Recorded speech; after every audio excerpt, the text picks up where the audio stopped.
और जब 144 धारा जब नहीं लगाई, जब ये कह रहे राम आएंगे राम आएंगे, अब ज्ञानवापी मस्जिद को तोड़कर भी जो है मंदिर वहां सीताराम कहते थे, सियाराम कहते थे, राधे श्याम कहते थे, सीताराम कहते थे, ऐसे नहीं कहते जय श्री राम। अबे कहां से आ गया, खाएगा मारेगा। शंकराचार्य क्या प्रधानमंत्री, चारों शंकराचार्य को तो झुंझुना दिखा दिया ने, लो बेटे आहा तुम कुछ नहीं हो, कुछ नहीं कर सकते, मारो मंत्र मेरा क्या उखाड़ लोगे। तो मंत्री ने अगर मंदिर का उद्घाटन किया तो मस्जिद का भी उद्घाटन करे, ये प्रधानमंत्री का काम है। तो कहा तो अभी शुरुआत हो रही है, मई में जो है शुरुआत। अरे तो भाई ईट तो रख के आए, सिलाइंस की ईट तो रख के आ जाए, बोल क्या है इंशाअल्लाह अल्लाहू अकबर बोल क्या, और फिर ऐसे झंडे बटवाइयो सदन में, क्या कहती है चुम्मा चुम्मा चुम्मा।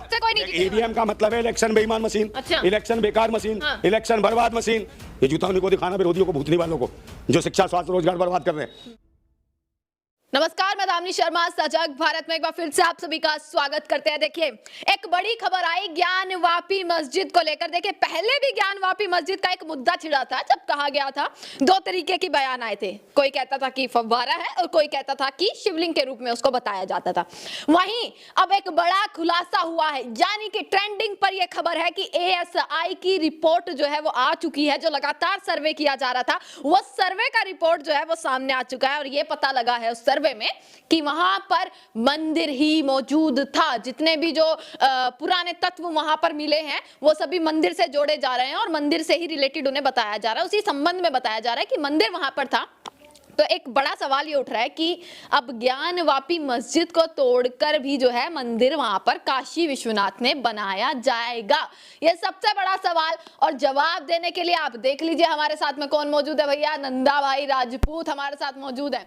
अब इस मुद्दे पर इनसे तो बातचीत करना बनता है कि जब ये खुद नहीं निकल पा रहे तो फायदा क्या है इसकी पूजा पाठ करने से, जो खुद स्वयं नहीं निकल पा रहे हैं। तो आप आस्था पर सवाल उठाएं। मैं आस्था पे यही तो कह रहा हूँ कि भाई आप क्या कर रहे हो, जब मोदी जी कहते हैं कि भाई देश के प्रधानमंत्री हैं, एक ही आदमी के मंत्री हैं। तो जो ये दिखाया जा रहा है लगातार न्यूज से लेकर वीडियो सामने आ रही हैं, जो चीजें दिखाई गई हैं बकायदा वीडियो में कि ऐसे ऐसे चीजें निकली हैं जिसमें साफ साफ ये क्या निकला है इसमें बताओ। ऐसे जहां पर पता लग रहा है। मेरी बात सुन लो मैडम, फिर उसमें तो वो भी निकली थी अयोध्या में, बुद्ध की मूर्तियां निकली थी, वहां बुद्ध क्यों नहीं बना दिया भाई, है वहां बौद्ध विहार बना दिए होते।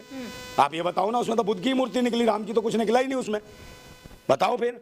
मगर ये पुरातत्व विभाग है, नौटंकीबाज है, जो सरकार जो अपने हिसाब से कराना चाहती है वो चल रहा है।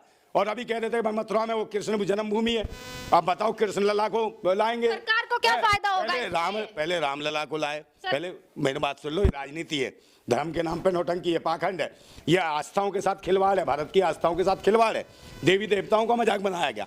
और तो और जो धर्माचार्य थे, शंकराचार्य थे, उनका मजाक बनाया इस सरकार ने। मैंने अपने जीवन में जब से मैंने जब बड़ा हुआ हूँ, मैंने कभी शंकराचार्यों की इतनी बुरी गत नहीं देखी जो इस सरकार ने बनाई। उन्होंने कह दिया क्या है शंकराचार्य, क्या औकात है इसकी।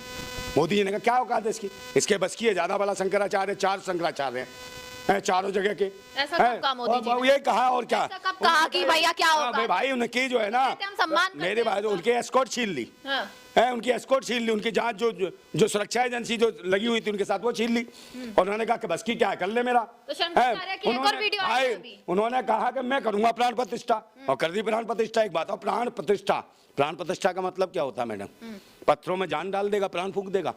पुलवामा में जो 42 सैनिक जो शहीद हुए, उनमें प्राण क्यों नहीं फूंक दिए मोदी जी ने, उनकी बेवाएं आज परेशान तो ना होती है। उरी में पठानकोट में आप ना खुश है ना, ना खुश क्या, ये पाखंड है। मैं कह रहा हूँ देखो, प्रधानमंत्री का काम ये नहीं है, प्रधानमंत्री का काम है शिक्षा स्वास्थ्य रोजगार सुरक्षा, बहन बेटियों की इज्जत है बचना। इनके शासन में क्या हो रहा है, इनके ही जो IT सेल के जो पिल्ले हैं, क्या ये बहन बेटियां नहीं है। जब जज सुरक्षित नहीं है तो एक बात बताओ, आम नॉर्मल बेटियों का क्या हालत होती होगी। तो इनके शासन में काम है। और बताओ, तुमने कहा कि भाई द्रौपदी मुर्मू आएगी, आडवाणी जी आएंगे, मुरली मनोहर जोशी आएंगे। बताओ, मुरली मनोहर जोशी को कह दिया मैं मर जाओगे, तुम बीमार रहते हो। बताओ, जब ईश्वर पे भरोसा नहीं है ना, क्या मरने के लिए आएगा बंदा, मतलब भगवान पे विश्वास नहीं। मुरली मनोहर जोशी आते तो क्या जीवित नहीं रहते हैं, उन्हें नहीं आने दिया। और जिन्होंने राम रथ यात्रा निकाली, जिन्होंने, जानती हो ना, लाल कृष्ण आडवाणी, उनको संदेश देकर उनके बाद कह दिया मत जाना, नहीं आखिरी सब यात्रा हो जाएगी तुम्हारी। आपको क्या दिक्कत हो गई ज्ञानवापी के सवाल से? आपको मेरी बात सुन लो, फिर उसमें देखो जिन्होंने आंदोलन करा, चाहे साध्वी उमा भारती हो, रितम्बरा हो, है विनय कटियार हो, या प्रवीण तोगड़िया हो, एक भी बेचारे बाहर से दूर से देख, उनकी एंट्री तक नहीं थी अंदर। और किनको दिए वो राम मंदिर का जो नक्शे का जो पूरा बना के दिया, चांदी का जो प्रतिबंब बना के दिया, भेंट दिया, किसको दिया, मोदी जी को दिया। और एक मोहन भागवत का क्या योगदान है भाई, आप मुझे बताओ कौन सा आंदोलन चलाया मोहन भागवत ने? क्या भाजपा का चिल्लर खटमल है मोहन भागवत? अब ऐसे कहता हमें राजनीति को लेना देना नहीं। इससे ये क्लियर हो गया कि मोहन भागवत जो है, जो आरएसएस है, भाजपा की एक संस्था है, और ये धर्म के नाम पे जो नौटंकी देश में उन्माद फैला रही है वो आरएसएस करवा रही है। नौटंकी है जो ये रिपोर्ट आई है, ये भी नौटंकी है। नौटंकी है, नाटक है। सरकार कहा गया कि उस मस्जिद में जो खंबे लगे हुए थे ना, वो भी जो है वो हिंदुत्व जो है उससे जुड़े हुए थे। खंबा वो लगा, ही पार्ट था सब। खंबा वो पहले था। वो तो इनकी अम्मा की अम्मा लगा के गई तो वो खंबा दिखाई दे गया इन्हें, समझे? उन्हीं का खंबा है, इनकी सरकार है। इनके 32 सबूत मिले हैं। 32 ने 1 लाख सबूत बना दूं मेरी सरकार हो तो। मैं मोदी जी को बता दूंगा कि भाई हिंदू नहीं है तो मुसलमान था। मतलब बाबरी मस्जिद के बाद अब मेरी सरकार बना दो। अगर मोदी जी कहने लगे नहीं मैं तो मुसलमान था, ये ना कहने लगे तो मेरे मुंह पे थूक देना। बाबरी के बाद अब ज्ञान वापी की मेरी बात सुन लो, हिंदू मुसलमान कोई पैटर्न नहीं है। बात है कि देखो प्रधानमंत्री ने अगर मंदिर का उद्घाटन किया तो मस्जिद का भी उद्घाटन करे, ये प्रधानमंत्री का काम है। तो कहा तो अभी शुरुआत हो रही है, मई में जो है शुरुआत। अरे तो भाई ईंट तो रख के आए, है सिलाइंस की ईंट तो रख के आ जाए। बोल क्या है वहाँ इंशाअल्लाह अल्लाहू अकबर बोल क्या, और फिर ऐसे झंडे बटवाइयो, है अल्लाहू अकबर के गली गली करवाइयो। ये सरकारों का तो काम है कि झंडे बांटना और भगवान और ईश्वर और अल्लाह के नाम पे लड़वाना लोगों को, लोगों की शिक्षा स्वास्थ्य रोजगार ये छीन लेना, और सुरक्षा ऐसी कि बहन बेटियों की इज्जत लूट लेना, बहन बेटियों को नंगा करना। मणिपुर में देखा क्या करा था, सेना के जवान की पूर्व सैनिक पत्नी महिला का निर्वस्त्र घुमाई, दौड़ाई, परेड कराई और सामूहिक रूप से उसका बलात्कार करा। तो उसके दोषियों को क्या दी? फांसी दी। कांग्रेस की तरह करना चाहिए फिर कि भैया आपको न्योता भी दो तो आप ठुकरा दो, और आप भारत कांग्रेस कौन है? कांग्रेस कौन न्योता दे रहा है? न्योता कौन दे रहा है? इनके बाप का है। कांग्रेस का न्योता ये कौन इनका बाप का मंदिर है? तो ठुकरा मतलब भाजपा के बाप का मंदिर है। वो मुद्दा बना रहे हैं कि भाजपा के बाप क्यों ये देंगे न्योता? है इनके बाप का धर्म है, ये न्योता देंगे? या इनकी अम्मा का ब्याह हो रहा था जो न्योता देंगे, या इनके बाप का ब्याह हो रहा था जो न्योता देंगे? धर्म के काम में कोई किसी को न्योता देता है क्या? आप मुझे बताओ, धर्म के काम में न्योता देता है कोई? धर्म का काम करे या कुछ उसमें न्योता देने वाली बात क्या है? आप जिन्होंने आंदोलन करा उनको बुलाते, उनको नहीं, क्योंकि सरकार का एक जामा था, ये सरकार की जबरदस्ती थी। जांच एजेंसियां थी सारी की सारी लगी हुई थी, सिर्फ मोदी के अलावा कोई ना दिखे वहां। मोदी मोदी हो रही थी, कैमरे भी इस तरीके से लगाए गए कि सिर्फ मोदी के अलावा कोई दूसरा चेहरा ना दिखाई दे। ये बात मान लिया आपने? हाँ बिल्कुल। तो मतलब 2024 में जो है सीधा सीधा असर जाएगा इसमें? नहीं सीधा ऐसा असर है, कोई नहीं वोट दे रहा। किसको नहीं दे रहा? अरे ईवीएम के खिलाफ कर रहे काम। मतलब वोट से कोई नहीं जीतेगा। ईवीएम का मतलब है इलेक्शन बेईमान मशीन, अच्छा। इलेक्शन बेकार मशीन, इलेक्शन बर्बाद मशीन, इलेक्शन भ्रष्टाचार मशीन, और इलेक्शन बलात्कार मशीन। तो तभी तो जो है बलात्कार हो रहा है बहन बेटियों का। तभी तो इंडिया गठबंधन टूटता तभी तो ये अभी देखो ना गठबंधन अलग हो रहे हैं। यही तो गठबंधन है जो देश का। तारीफ कर रहे थे। गृह मंत्री क्या लिखता है? गृह मंत्री क्या लिखता है उनको, बिल्किस बानो के दोषियों को क्या लिखता है? तो सुप्रीम कोर्ट ने भी तो कुछ कहा है। गुजरात सरकार को क्या लिखता है कि बड़े संस्कारी लोग हैं, या स्पाइस धप्पा करें, बलात्कार करें, कुछ करें, इन्हें छोड़ देना चाहिए। ये गृह मंत्री का काम है। भूतनी के कानून नहीं पढ़ा, देश का संविधान नहीं पढ़ा है। 11 बहसी दरिंदे हवस के पुजारी है, उस मासूम का बेचारी का रेप कर देते हैं बिल्किस बानो का। वो पेट से होती है, पेट से होने के बाद उसकी एक छोटी बच्ची होती है, उसको पटक पटक के मारते हैं, उसके परिवार के 7 लोगों को मार देते हैं। उसके बाद गुजरात सरकार गृह मंत्री के कहने पे उन्हें छोड़ देती है, उनके स्वागत होता है, फूल मालाएं पहनाई जाती है मैडम बलात्कारियों को। ये भूतनी वालों के मैं कह रहा हूँ जो बलात्कार किया उनके, तो इनके मैं क्या कह रहा हूँ। सुप्रीम कोर्ट ने भी तो कुछ कहा ना सर। सुप्रीम कोर्ट क्या है? कोई विश्वास नहीं सुप्रीम कोर्ट उन्होंने क्या उनके उस मुझे बता, सुप्रीम कोर्ट जब क्यों नहीं बोला? तो सुप्रीम कोर्ट ने अब तो उनको सजा दी ना। क्या सजा दी है? क्या दी इनको? फांसी दो। बिल्किस बानो के साथ अरे चौराहे पे फांसी दो ना। हाँ चौराहे पे फांसी दो। फड़फड़ा रहे थे, बलात्कार कर रहे थे। ऐसे तो इलेक्शन कमीशन भी बोला कि भाई ईवीएम में कोई गड़बड़ नहीं है और सारे चुनाव सच्चाई से मैडम क्या गड़बड़ क्यों नहीं है? हमारी गड़बड़ क्यों नहीं है? इलेक्शन कमीशन का बयान है सर। भाई 19 लाख ईवीएम गायब हो गई। 19 लाख ईवीएम काय में गई थी? जेब में डाल के ले गया था कोई चोर? 19 लाख ईवीएम कितने ट्रक ले गए होंगे? दिक्कत है तो कांग्रेस सवाल उठाए, विपक्ष आंदोलन करे। हम भारत के नागरिक हैं, हम नहीं सवाल उठाए। मतलब जो चुनाव लड़ रहे हैं उनको कोई समस्या नहीं है, जो चुनाव हार रहे हैं उनको कोई समस्या नहीं है। हमारी पार्टी नहीं है, हम नहीं इंसान, हमारा देश नहीं, हम वोट नहीं देते, हमारे वोटों की कीमत नहीं है।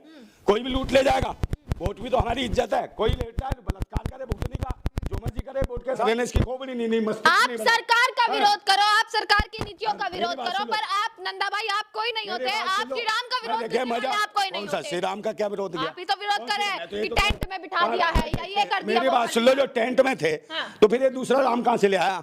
यही तो पूछ रहा हूँ। वो टेंट में रामलला थे, कौन से दूसरे रामलला को ले आए? ये वाले टेंट वाले रामलला का फेंक दिए। वही तो है, आपने क्या तस्वीर नहीं देखी? वही तो रखे हैं, बनवा के लाए हैं रामलला, बनवा के लाए हैं। उसी के नीचे जो है वो सारी मूर्तियां रखी हुई हैं। तो कितने रामलला लगाओगे वहाँ? तो क्या हुआ अगर एक मूर्ति रामलला है कि 10 रामलला हो गए? पर तो आप सवाल सवाल नहीं क्या उठाते नोटंकी? कभी? मस्जिद क्या है कि इतनी चादरें चढ़ती है, सवाल उठा दो फिर। मस्जिद कौन सी सरकार बनवा रही है ऐसे? बताओ ना मुझे। सरकार ऐसे काम करती है? ऐसा कौन सा प्रधानमंत्री जिसने मस्जिद के लिए ऐसे करा हो, हरकत की हो? है कल ये मंदिर मस्जिद का प्राण प्रतिष्ठा करेंगे क्या? कल उसका शिलान्यास करेंगे और फिर ये लगाएंगे। अगर उसका कर दिया तो फिर आप क्या कहेंगे? क्यों करेंगे? नहीं, अगर कर दिया क्यों ऐसे? ये मैं कह रहा हूँ इनकी सरकार जानी चाहिए ईवीएम का मशीन से। अगर कर और दिया, पिछले तो 50 नंदा भाई राजपूत अरे क्या मैडम 50 साल से लोगों को मूर्ख बनाया। मंदिर वहां से बना जब बाबरी मस्जिद थी, वहां से 3.5 किलोमीटर दूरी पे बना। ये गलत बोल रहे हैं आप। अरे मैडम आपको नहीं कुछ पता। इसका फैक्ट दिखा सकती हूँ मैं अभी आपको लाइव। कुछ भी दिखाओगे, कुछ भी दिखा दियो। हमने तो उसी चैनल पर दिखाऊंगी जिसको आप फॉलो करते हैं। मैडम हम तो वहीं पे जब सन 1992 में जब ये कांड हुआ था ना, अरे मैडम हम उस जमाने में वहीं थे। 3 किलोमीटर वाला फैक्ट 1992 में हम वहीं थे, हमारे एरिया के बहुत सारे लोग गए थे। तो आपने देखा होगा, सब हमने देखा कुछ नहीं है। आप मुझे बताओ 7.5 एकड़ जमीन किसको दी? मस्जिद को दी कि नहीं दी?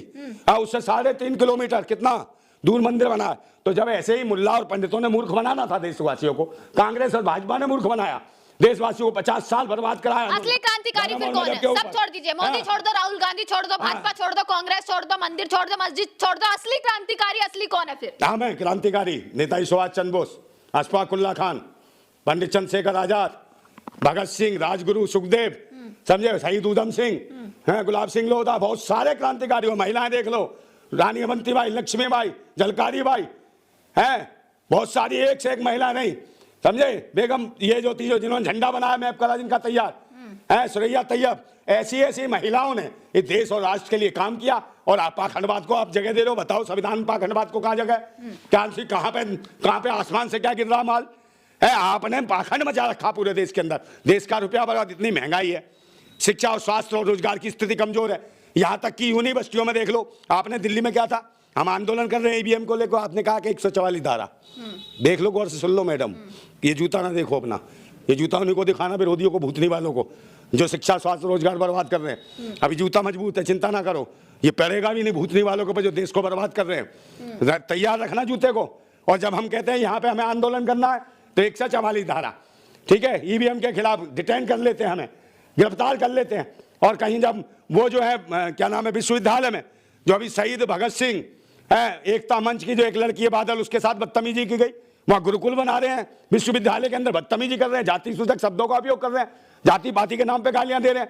आप ये देख लो, डॉक्टर ऋतु जो प्रोफेसर है उसको निकाला गया है जाति पाति के नाम पे, और वहां पे कैसे क्या किया, डिटेन किया गया, उसके आंदोलन को उखाड़ा गया वहां से। बार बार आंदोलन करेंगे, चाहे किसान हो, चाहे मजदूर हो, चाहे ड्राइवर हो, चाहे बहन बेटियां हो, इनको आंदोलन, इनके लिए 144 धारा है। और तभी तो याद आता है जब चुनाव आने वाले हो। इधर सुनो, बड़े प्यारी बच्ची हो तुम, बात सुना करो पूरी, समझो। और जब 144 धारा जब नहीं लगाई, जब ये कह रहे राम आएंगे, कोई चिल्ला रहा है जय श्री राम, एक एक गाड़ी पर 10-10 चिल्ला रहे हैं, भूतनी का दारू पी के है जय श्री राम।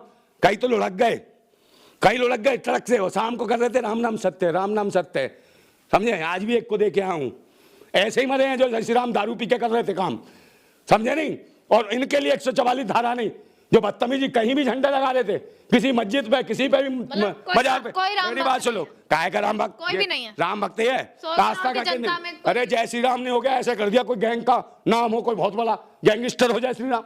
अरे पहले जय सिया राम कहते थे मैडम, सीताराम कहते थे, सिया राम कहते थे, राधे श्याम कहते थे, सीताराम कहते थे, ऐसे नहीं कहते जय श्री राम। अबे कहां से आ गया, खाएगा, मारेगा, लूटेगा। तो इस तरीके से आतंक मचाया इन्होंने। जरूरत है जो देश का प्रधानमंत्री होता है या कोई भी होता है, वो हर कौम, हर धर्म, हर मजहब, हर जाति के लिए काम करता है, ना कि पाखंडवाद के लिए काम करते। ये कौन है, शंकराचार्य है क्या प्रधानमंत्री? चारों शंकराचार्य को तो झुंझुना दिखा दिया इनने, लो बेटे आहा तुम कुछ नहीं हो, कुछ नहीं कर सकते, मारो मंत्र मेरा क्या उखाड़ लोगे। तो उन्होंने बताया शंकराचार्य भी ढोंगी है, समझे, ये कुछ मंत्र नहीं मार सकते, मेरा कुछ नहीं कर सकते। तभी वो भी सरेंडर हो गए कि उनके पास कोई मंत्र नहीं है, हराम की खा रहे हैं सब धर्म के नाम पे, मैं देश के लिए कुछ नहीं करते, समझे। भारतवासियों के दान के नाम पे खा रहे हो, अबे कुछ काम धंधा करो, खाना खा के तंबू खाए जो चल दिए कि धर्म के ध्वज को तुम उठा रहे हो, मजाक बना रखा है।